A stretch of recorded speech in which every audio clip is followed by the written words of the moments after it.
The last first-person shooter game I really enjoyed was the first Borderlands.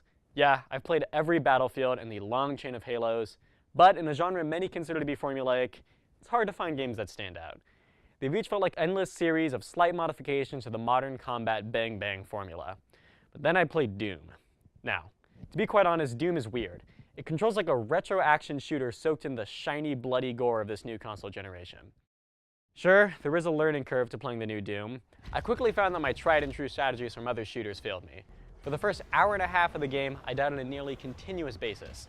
And when you die, the consequences are brutal, often setting you back to the start of one of the 20-minute long kill arenas. It is in these arenas where the game really shines. Doom opens up the player's movements, allowing you to fluidly explore the space with a combination of continuous sprinting and double jumping, reminiscent of games like Quake. At the same time, the game allows you to quickly change between all the various weapon types in the game, and there are a lot. You are no longer limited to the now standard 2-weapon carrying system. Instead, every single gun you collect is thrown into your arsenal to use wherever you feel best. On top of that, each of these guns can be equipped with up to 2 special firing mods, drastically changing the playstyle that works best with each weapon. The gameplay is kept interesting by a wide variety of enemy types and playstyles. Each new enemy almost forces you to switch weapon classes in order to best execute the spawns of hell. For example, my rocket launcher works best on the fat muscular demons, while the pistol could be used to quickly take out a group of the smaller soldiers. That being said, there was never a time when the game's first weapon, a shotgun, would not work to complete the job. Like, seriously, did I need all of these weapons if the shotgun is so overpowered? The only system that the designers have developed to curve my over-enthusiastic trigger finger is the limited ammo of each weapon. But then again, ammo is constantly thrown at you, whether lying around on the map or simply one epic chainsaw kill away.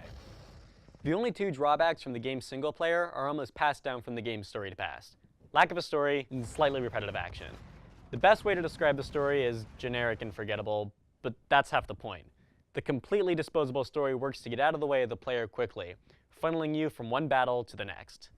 Honestly, you could play the game on mute and gain just as much information from the story that you would if you were paying complete attention.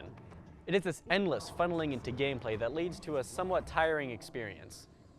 Playing Doom is a blast for the first 3 hours, then once you realize that you were just fighting more monsters, it grows boring. I'm not saying that it's a game that you will not finish, simply that is the game you will not want to finish in one sitting. While the single player provides a great blast of retro bliss, the multiplayer feels just a bit too modern for such a nostalgic game.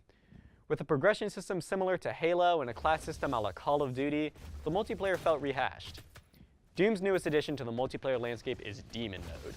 Whichever player collects the flashing demon icon at a certain point will become a near impossible to kill monster, completely obliterating the other team. Though this can give the losing team a shred of hope in the late game, it can also, and more likely, be the final nail in the coffin for said team. But I mean, who doesn't want to be a demon? But honestly, even with various drawbacks of the game, I didn't really care. It's been a long time since I truly loved a game simply for its gameplay, and here, Doom marvelously succeeds. Just one example, the week before E3, the Trojan Arcade team met up to plan out our coverage. By the time the meeting was halfway through, everyone was gathered around our Xbox as we played through single-player story, passing off the controller. It was hands down one of the best gaming experiences I've had in a while. The perfect way to play such a preposterous game. We give Doom 8.5 flaming skulls out of 10.